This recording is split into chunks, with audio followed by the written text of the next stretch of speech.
So if you ever wondered what a multimillionaire's office looked like, I got you. I'm actually going to show you inside of my office how things work, where everybody's at, what we do, everything we got going on. So let's take a look inside. This is Austin Rutherford, where we talk business, finance, real estate. Let's get out the snow real quick. It's Ohio.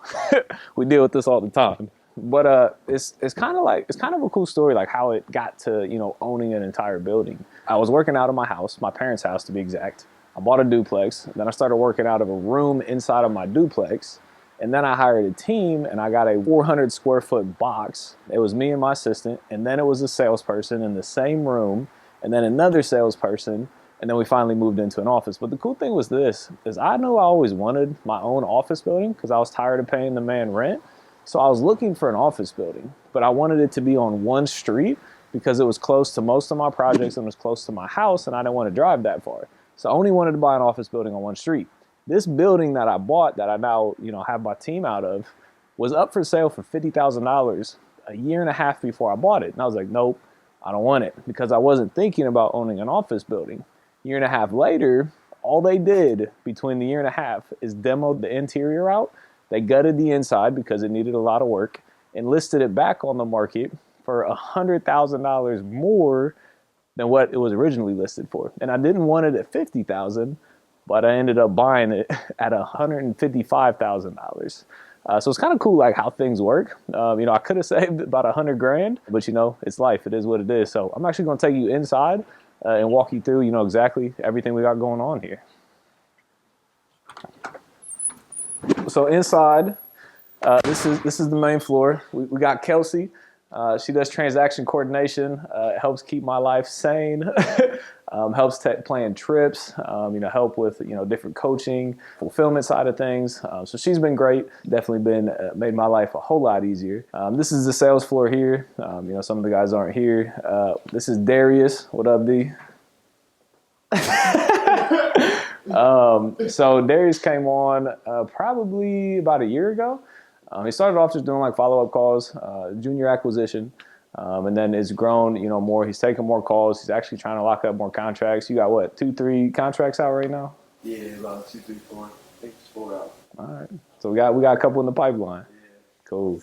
But yeah, this is sales floor. A couple things in here. If you look at that board right there, that was like before we had a CRM. We used Podio. So before we had Podio, that's what tracked all of our deals and all of our contracts. So it went from that to an actual like system where everybody's kind of on the same page.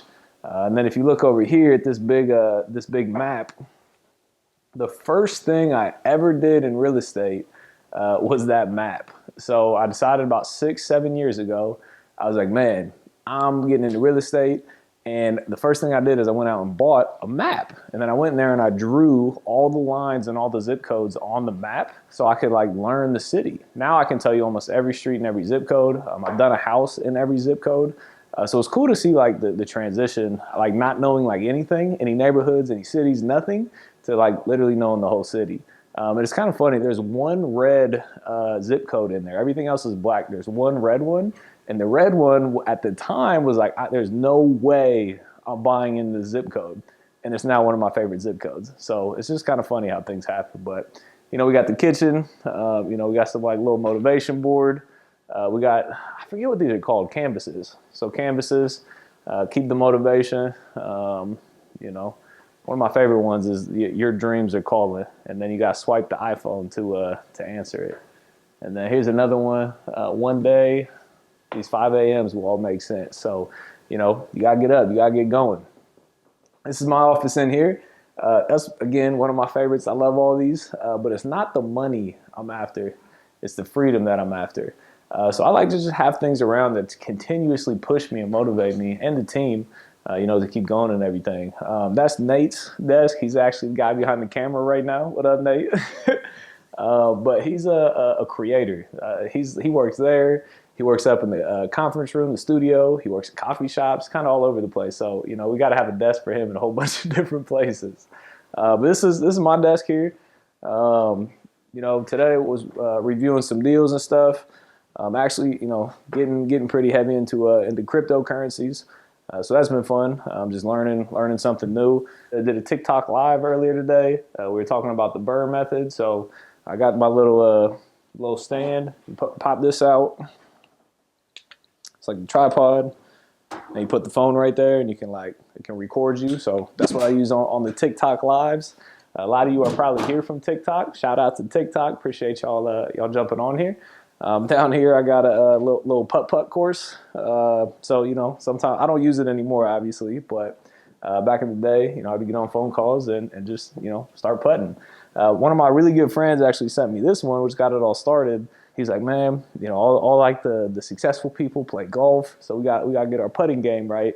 So that's kind of where that came from. So let's go check out the studio back here. Motivation everywhere. That's a cool one too. $1 million a year seems like a big number, but it's only $2,739 a day. It's not crazy amount. You just got to figure out how to make $2,700 a day. I know it's like decent money, but it's not like $1 million. Once you break it down, things become a lot easier. That's the bathroom in there. And this was the conference room when we started, but it's kind of turned into a studio, where we shoot content, we shoot YouTube videos, all those things. So I normally sit over here, and then the camera's like behind it by that chair. That's where I sit. This is kind of the background. For the YouTube videos, this usually is not here. This is just like if I'm actually doing like a presentation or something. The gong, close deals, hit the gong. Everybody gets happy. And if you look at all the black foam, I've seen it in a lot of podcasts and studio rooms and stuff. And I thought it was just like a design thing. It looked good, but you actually learn it's for sound. So when you're talking and you're listening on camera, if you don't have those, sound bounces off and then you hear echoes. But with that, it kind of absorbs the sound and you don't hear as much echoes. At least that's what I've been told. So that's what I've learned. But yeah, we got all types of equipment. We're still obviously putting up the sound barriers and stuff, but all types of equipment. We got our drone over there, a bunch of tripods, the lights, the microphone. So, again, not knowing studios and videos and stuff like that, we kind of just kept buying things as we've gone and continued to oh crap, we need this now. Oh crap, we need this now. And our portfolio of things just for recording videos like this has definitely grown over time. When we travel, Nate's got this big old backpack that he's got to bring with him now. But that's again, it used to be the conference room, but now it's the studio where we shoot everything. And then back here, this is a girl named Alexis's desk. She does dispositions and project management. So dispositions is basically a wholesaling term. It's when the sales team gets a property in contract. Dispositions is when you find the buyer for that contract. It's the other piece to the puzzle when wholesaling and making money. So she does that, and she does the project management. So when we buy houses to flip or we buy houses to keep as rentals, she handles the construction. So she, runs the budgets, pays the contractors, hires the contractors, fires the contractors, manages the contractors, kind of everything in between. So that's what she does. If you look up there in the corner, we still got some we buy houses up there. Haven't put those out for a long time. When I first got started in the business, we started out doing bandit signs. I think that's actually the only marketing campaign I've ever done where I have not bought a deal from. But I got a friend in Dallas, they put out thousands of these, and that's their main marketing stream. So it just depends on the market and how you take action. If you only put out 5 of them, you're probably not gonna get deals. If you put out thousands of them, you're probably gonna get deals. Something funny right here, you see all these boxes. These are hand sanitizer.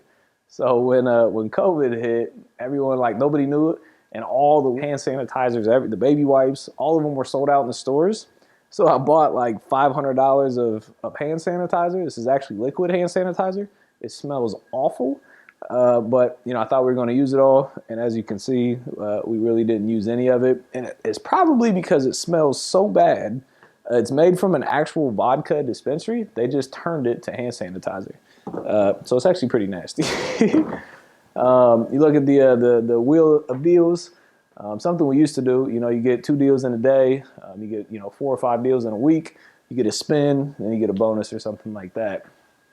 So one other thing before we jump in here, one of my really good friends, I met, I don't know, probably 3-4 years ago. We were at the gym playing basketball, And I was just walking down the sideline, and there was somebody sitting on the bench, and they were talking to a friend. They're like, yeah, man, you know, I just wholesaled this deal. And I was walking past, and as soon as I heard that, I was like, hey, man, my name's Austin.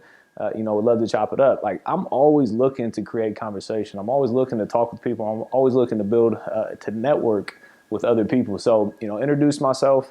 And since that day, we've been like best friends forever. So he actually rents a portion of our office, two entirely separate, you know, real estate companies. You know, we're just really good friends, get along. So he actually rents this back part of the office building. He's not here right now. Oops. But Darren D. Millie, he runs the sales and acquisitions for one of my good friends, Milan. So he's back here, you know, doing his thing, locking up deals. They got boards, they got posters, they got their own motivation.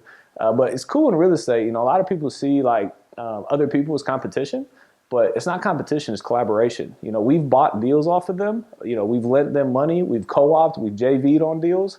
So it's never about the competition. It's about the collaboration that can come from it. Everyone always says, you know, isn't the business too competitive? Aren't there too many people in the game? No, it's not. Do deals with other people. Make money with other people. You know, I've made a lot of money from JVs. JVs are joint ventures. It's when you do deals with other people and you make money together. So I've been in this business for almost 6.5 years now. So when I started, it was just me. For many, many years, it was just me. Then I hired one person for about a year, year and a half. It was just the two of us. And then finally, over the last couple of years, I actually started building a team. And then that's when the income, you know, took off. Each individual has a max on their income level. You know, your income level may be 100 grand, my income level may be $500,000, but you can't get past that because there's only so much time in a day. The only way to get past that is to leverage other people, to hire people on your team that are great at what they do and allow them to be great at that so then you can go out and produce more income. So when I got an office building, when I started building a team is when the business actually started to grow and take off. And I also hear a lot of people talking about having an actual office or doing things virtually. You know, honestly, I'm torn on the subject. You know, we are in an office, but we lock deals up virtually. So, you know, I think you can do either. You can actually have an office where people come into the office every single day, or you can have a team virtually. You just got to set very, very clear expectations with them. So, you know, when people are at home, they're actually working versus, you know, messing around, watching TV, talking with their friends. They're actually like working and making phone calls as they should be. And like I mentioned at the beginning of this video, I actually own this building. So I'm making money on top of money. I don't have to pay rent to somebody else. I pay rent to myself. So if that interests you at all and you want to learn how you can actually get an office building for free, definitely hit that subscribe button, drop down, hit the subscribe button because I'm dropping a video next on how I got this office building for free. I'm breaking down the numbers. I'm gonna show you everything that I did. Make sure you also follow me on Instagram. You know, I post about the different things we're doing here in the office, about the team all the time. And while you're there, make sure you smash that like button. It'd be greatly appreciated. YouTube loves the algorithm and the like button. Hit that like button for me. And as always, appreciate you being here. We'll see you on the next one.